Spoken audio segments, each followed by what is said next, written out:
You didn't come to a con to get kicked out for sitting. Yet it happens. Not because the staff hates fun, but because the fire code doesn't care how tired your feet are. The fastest ejections don't start with loud drama. They start quietly, with someone parked on the floor where people need to move. Here's the part most first-timers miss. Aisles are legally sacred ground. When a sign or a staffer says, "Keep aisles clear," that's not a suggestion. It's a requirement. Some events even spell it out. Loitering in aisles can mean immediate ejection. It sounds harsh until you imagine a packed hall and a medical team that can't get through. The rule exists, so everyone makes it home. If you're wiped, grab a wall away from traffic, find a seating area, or step outside for 5 minutes. Do your future self a favor and scout quiet corners early, your secret base when the crowd hits maximum. Next trap, floor sitting. It feels harmless. It's also not allowed in a lot of corridors and panel lines because it blocks exits and narrows walkways. Some cons post it straight.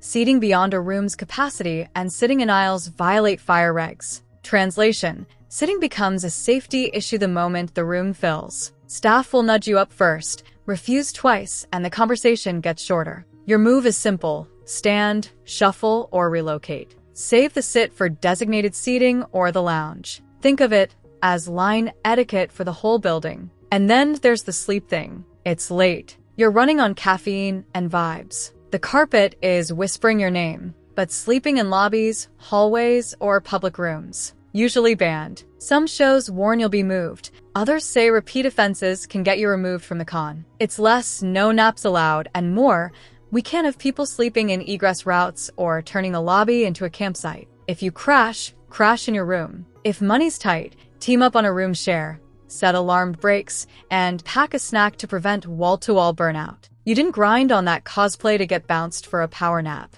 Here's a weird one that lives in the same neighborhood as floor rules. Capacity caps. Once a room hits its legal limit, doors close. No, but my friends are inside. Line jumping or seat saving can get you removed from a line and possibly flagged. It's not personal, it's compliance. Read the room schedules like a speedrunner. Arrive early for the panels you can't miss. Pick backups for everything else. The stress drops the second you stop trying to brute force capacity. If you've never been to a huge con, it's easy to read these policies and think they're out to get us. Flip it. They're trying to keep 10,000 moving parts from colliding. The clearer the aisles, the safer the space, and the faster you get to the fun part. Staff love seeing your costume. They just need to keep the arteries unclogged. Microplays that save your badge. A find a photo zone. Most cons designate spaces for shoots so you're not blocking traffic. If your photographer pulls out a light stand in a hallway, steer them elsewhere before staff has to. Pack a foldable seat pad or plan a 15-minute outside break each block. A real sit beats a risky squat in an aisle. Identify the quiet lounge or low traffic areas early. When your stamina hits red, you'll know where to go. And yep, lounges often have their own rules. Don't turn a rest space into a nap zone. You'll notice a pattern today. None of these rules are glamorous, but they're the ones that end weekends early when people ignore them. And the next set is even stranger because it lives in the personal zone, your smell, your helmet, and why no from staff means now. You expect security to catch obvious stuff. Weapons, bootlegs, sneaky badge swaps. What blindsides people are the personal rules. The ones that live in your soap, your deodorant, your helmet clasp. They sound petty until you realize why they exist. 10,000 humans sharing air, carpet, chairs, elevators, and 2 working escalators. One person can tilt the whole vibe. That's why this section gets people bounced fast. No drama, just a quiet. We're going to have to ask you to leave. Let's talk hygiene because cons actually write it down. Not as a joke, as a practical survival rule. Basic hygiene shows up in codes of conduct with language like offensive odors or failure to maintain personal cleanliness. Sounds harsh. It's just logistics. Close quarters plus long lines plus heavy costumes equals a pressure cooker. If staff gets multiple complaints, they'll check in. If the smell follows you like an aura, they'll escalate. The fix is boring and undefeated. Shower daily, fresh clothes, real antiperspirant, spare shirt. Not perfume to cover it. Soap to remove it. Strong fragrances can trigger headaches and allergies, too, so blasting the lobby with cloud-level body spray is a different way to get the wrong kind of attention. Your costume changes the rules. Armor traps heat. Wigs trap sweat. Body paint transfers. If your paint rubs off on chairs, escalators, or other people's costumes, staff can call it a safety and property issue. Seal your paint. Test it at home against a white t-shirt and a paper towel. If you leave streaks like a highlighter, it's not the con's problem to solve. It's yours. Same for glitter bombs and loose feathers. They look magical until they turn into a cleanup job venue ops will definitely bill the organizer for. Being the reason the ballroom carpet sparkles for 6 months is not a flex. Okay, but what if I'm just sweaty? Join the club. Build a one-pocket rescue kit. Travel deodorant, small pack of wipes, mini hand sanitizer, breath mints, spare socks, and a folded tee. Wipes shouldn't replace showers, but they can reset you between panels. Swap your shirt midday, and your whole energy changes. If you wear compression layers under armor, bring a second set. Your future self will kiss your past self on the mouth, mint first. There's a flip side to hygiene people forget: hotel property. You're not just judged on smell, you're judged on stains. Sitting on a hotel chair in full-body paint without a barrier?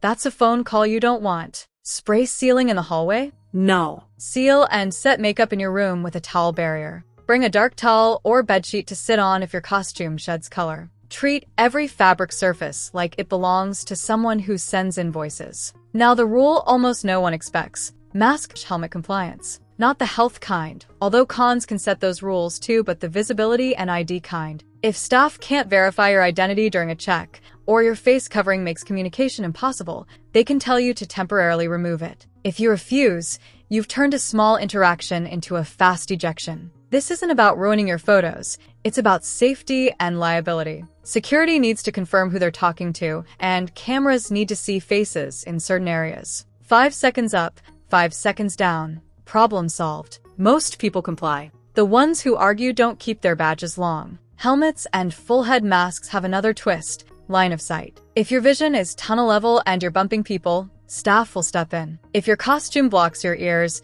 so completely you can't hear instructions, they'll step in again. A packed hallway isn't the place for a wow. It's basically blindfolded test. Do a vision check at home. If you can't handle stairs, escalators, and tight turns without a handler, bring a handler. If staff says, please pop the helmet until you're through the crowd, that's not a debate prompt. There's also the category of masks that look like real-world protective gear: gas masks, tactical face rigs, anything too close to law enforcement aesthetics. Some events allow them with restrictions, some ban them in certain zones, and many will ask for a quick removal for security checks. Don't take it personally. You chose a look that reads serious. Security treats it like it's serious. By the way, refusing instructions is not a personality type. It's a policy violation. Codes of conduct usually include a simple line: failure to follow staff directions may result in removal. You don't have to like every rule. You just have to comply first, appeal later. That social skill will save you more panels than any speedrun trick you know. Since we're here, let's clear a few more hygiene-adjacent traps. Bare feet, frequently banned. Shoes on in public spaces. Yes, even if your character is a beach episode. Overspraying hairspray/sealants in hallways. Aerosols in public spaces are a safety and allergy issue. Spray in your room or a designated cosplay repair zone. Deodorant versus antiperspirant. Deodorant masks. Antiperspirant reduces sweat. Use both if you're a heavy sweater. Powders help with hot spots. Scent bombs at your table. Strong incense, essential oils, or scented candles. Usually a no. Open flames are always a no. Keep your booth smell neutral. Sharing hygiene items, no. Not makeup, not contact lens solution, not eye drops, not deodorant. Con crud spreads fast enough without communal chapstick. If a staffer approaches you about hygiene, read the subtext. They're giving you a chance to fix it. Step 1 is gratitude. Thanks for letting me know. Step 2 is action. Fresh shirt, quick wipe down, deodorant, maybe a return to your room. The fastest way to escalate is to argue that everyone else smells too. The fastest way to de-escalate is to handle it like a pro and move on. Here's a tiny checklist that keeps you off the radar. Morning reset, shower, antiperspirant, clean base layer. Midday reset, shirt swap, wipe, water. Paint protocol, seal, test transfer, carry a barrier cloth. Helmet protocol, vision test, comms test, handler if needed. Compliance reflex, if staff asks, the answer is yep. 2 more micro mistakes that drag people into trouble. I'll just spray myself in the lobby. No, you'll set off someone's migraine or a fire alarm. Do it in your room or outside, away from the crowd. My mask never comes off. Cool lore. In reality, it will come off for badges, ID checks, or if a situation pops. Plan hair/makeup underneath, so removing it doesn't ruin your day. If any of this feels nitpicky, remember the scale. 1 person's overspray is 10 people's headache. 1 person's unsealed body paint is a stained share the venue bills for. 1 person's muffled, unresponsive helmet is a stalled line that blocks an exit. Staff aren't trying to tame your character. They're trying to keep the con running. The less time they spend playing hall monitor, the more time everyone spends having actual fun. There's a reward for doing this right, and you'll feel it by day 2. You last longer. You get through lines without worrying about odor or dizziness. Your photos look better because your makeup isn't sliding. Security waves you through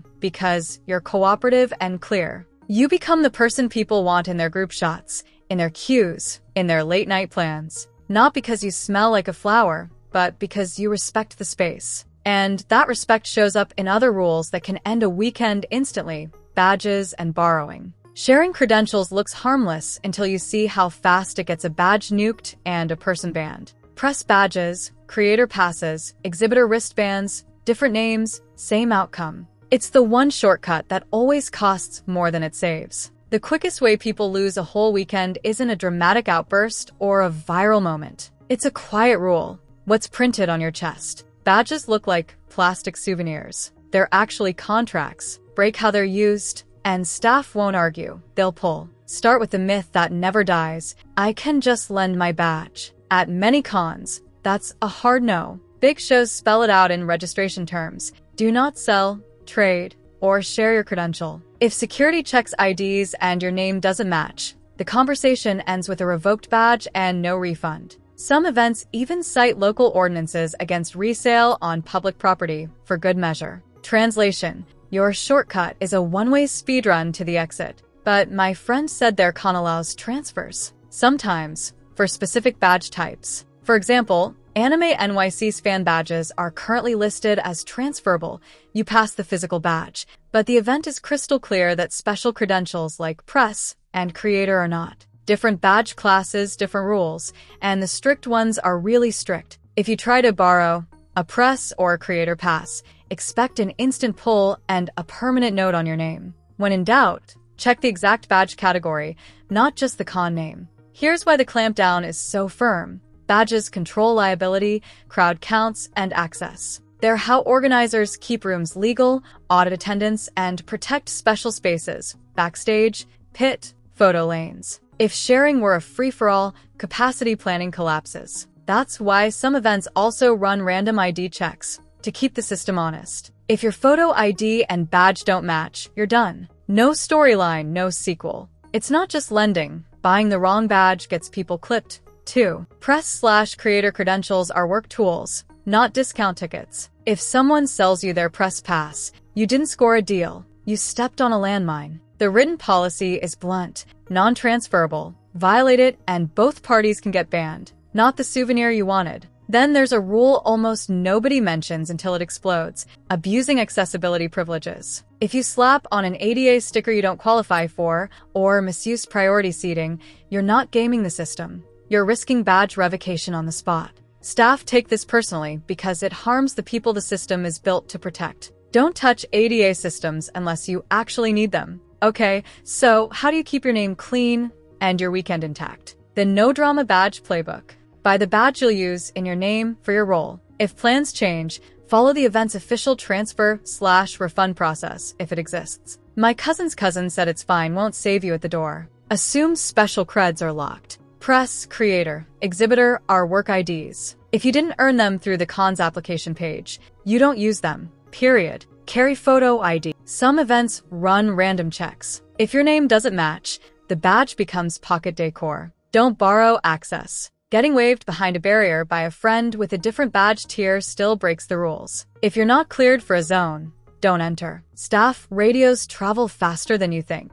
Badge trouble loves company, and it usually shows up with side hustles. You know the move. Let's sell a few prints out in tabletop. Who'll notice? The answer is everyone. Most cons draw a neon line. No selling or buying outside designated vendor areas. That includes gaming halls, lobbies, and panel lines. The moment you start transacting where commerce isn't allowed, you've put a target on your badge. Flyers and solicitation trip people up.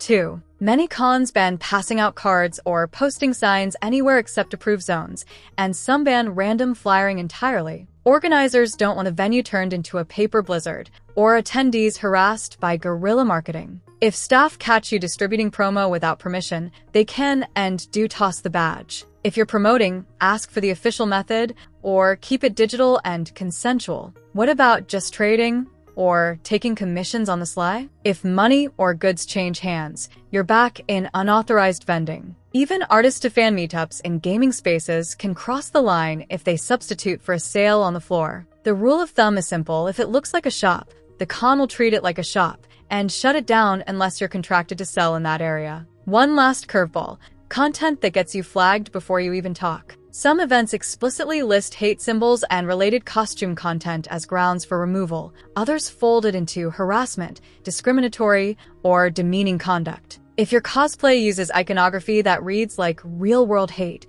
expect security to end the experiment fast. You're not going to litigate semiotics in the lobby. Mini checklist to stay invisible, the good kind. Badge name equals your ID. If it doesn't, fix it at registration if the con allows, or skip the risk. Don't touch ADA systems unless they're for you. Full stop. No selling outside vendor/AA spaces. No meet me in tabletop. No hallway hustles. No rogue flyering. If the policy bans it, respect it. Your promo isn't worth your badge. Keep costumes clear of real-world hate symbols. If you're wondering, is this pushing it? That's your answer. Do this right, and staff become your allies, not your referees. You'll move through doors faster. Keep access you paid for, and avoid the dreaded "can we speak to you off to the side?" That ends weekends. And just when you think you've locked the boring stuff, the camera comes out. Tripods, umbrellas, pop-up backdrops. These are surprisingly common grounds for removal, especially when they block traffic or break venue rules. Then add concerts, screenings, and no filming zones where one wrong clip can get your badge clipped. The fastest way to turn a harmless photo shoot into a ticket to the exit is gear.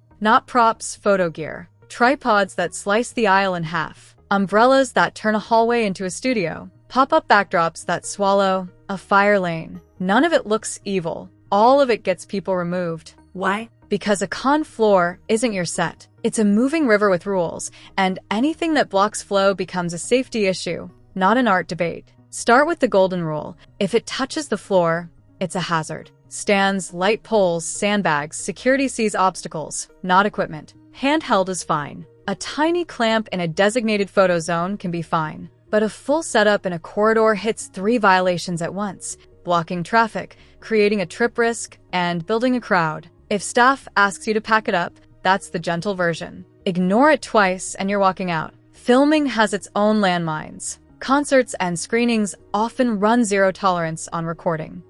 Just a short clip can get your badge clipped. Some panels ban recording too, especially when unreleased footage or VIP Q&A is involved. You'll know because signs are obvious and staff repeat it. If they catch you rolling anyway, don't argue fair use in a ballroom. Fair use isn't a hallway pass. It's a legal defense in a courtroom you don't want. Photography etiquette can get you bounced even without a tripod. Flash in low-light rooms blinds guests and performers. Some events treat repeated flash use as grounds for removal. Blocking exits to get a perfect shot? Same. Climbing on furniture or railings? Same. Property damage risk equals quick escort. And if you're photographing cosplayers, the simplest rule keeps you safe. Ask, shoot, think, move on. No stalking, no blocking, no hands without permission. Cosplay is not consent isn't a slogan. It's a line security will defend. Creators and influencers hit a different wall. Unsanctioned filming setups. If you're shoving mics into guest spaces, pulling people aside for interviews in a choke point, or building a circle of viewers that blocks traffic, staff will shut it down. Many events offer media guidelines or creator zones. Use them. If you didn't apply for a media pass and you film like a crew of 6, you're asking for a speed run to the exit. Now the behavior flags. The ones people chalk up to vibes right before security shows up. Public intoxication is the classic way to end a weekend. Bars exist. Parties exist. But stumbling through lines, slurring at artists, or carrying open containers where they're banned will get you pulled. It isn't about moral panic. It's about liability and safety. Same deal for vaping or smoking indoors. Venues set rules. Cons enforce them. One cloud in the escalator line, and you've built yourself a problem. Fake fighting is another badge killer. You rehearse a pose with your friend. Someone swings for effect. A kid gets brushed by a prop. Staff doesn't wait to see if you meant it. They stop it before it escalates. Save the combat choreography for designated areas and soft props. Anything that reads like a real altercation becomes a real security call in seconds. Then there's harassment, which includes more than people admit. Unwanted flirting that continues after no. Hovering for photos after someone declines. Comments about bodies or costumes that cross into creepy. Recording people eating or fixing their outfits without permission. The fastest outcomes happen when someone reports you, staff checks the cameras, and your badge goes poof. It doesn't matter if you were joking. Your intent isn't the rulebook. The other person's comfort is. Costume content can trigger instant removal. 2. Hate symbols and extremist iconography don't get grandfathered in because it's for accuracy. If your cosplay leans on imagery tied to real-world hate, expect security to stop you at the door. You won't litigate aesthetics in the lobby. You'll change or you'll leave. Impeded traffic is more than a tripod problem. Crowdbait gimmicks, spray money, confetti cannons, free hug mobs turn into messes in seconds. Venues bill for cleanup. Cons pay. Next year's rules get stricter. That chain reaction is why staff moves fast on attention grabs that clog hallways or leave debris. If your idea sheds, spills, pops, or explodes, it probably doesn't belong on the floor. Even sound can get you tossed. Portable speakers that blast theme songs, megaphones for in-character, yelling, or anything that drowns out staff instructions will get flagged. If people can't hear security, security can't keep anyone safe. Your soundtrack belongs in headphones, not in the stairwell. Here's how to keep your creativity and your badge. The Camera Smart Playbook. Handheld only in traffic zones. SAFE stands for designated photo areas or outside with space. Follow room rules. No filming in concerts/screenings if posted. If in doubt, ask first, record never. Ask cosplayers before you shoot. Take the photo. Move on. If they say no, that's the end. Don't crowd build. If your shoot draws a ring of people, relocate before staff has to break it up. The no drama behavior playbook. If you drink, do it where it's allowed. Water between rounds. No open cups in con-only spaces if rules say so. And no vaping or smoking indoors. If the venue has a smoking area, use it and return odor light. A no mock fights in traffic. Poses are fine. Swings are not. Respect a no. Once. No negotiations. No mess gimmicks. Confetti stays in the craft store. Glitter bombs stay in your drafts. Keep sound personal. Speakers off. Megaphones stay home. The theme you've seen across all 4 sections is simple.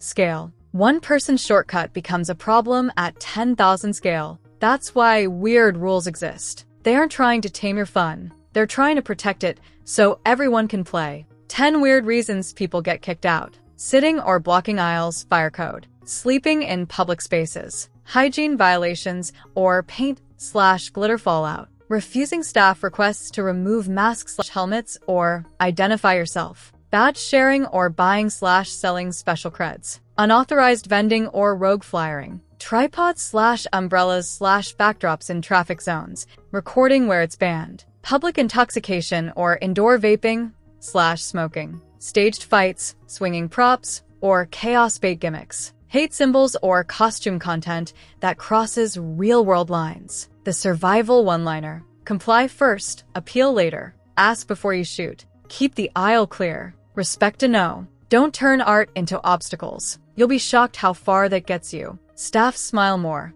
Lines feel shorter. Your footage looks better because you filmed where it's allowed. Your cosplay makes it to day 3 because you weren't arguing with security on day 1. Alright, drop your wildest "I saw someone get bounced for ____ story" in the comments, no names. Which rule surprised you most? And what's the one policy you think cons should enforce harder or relax next year?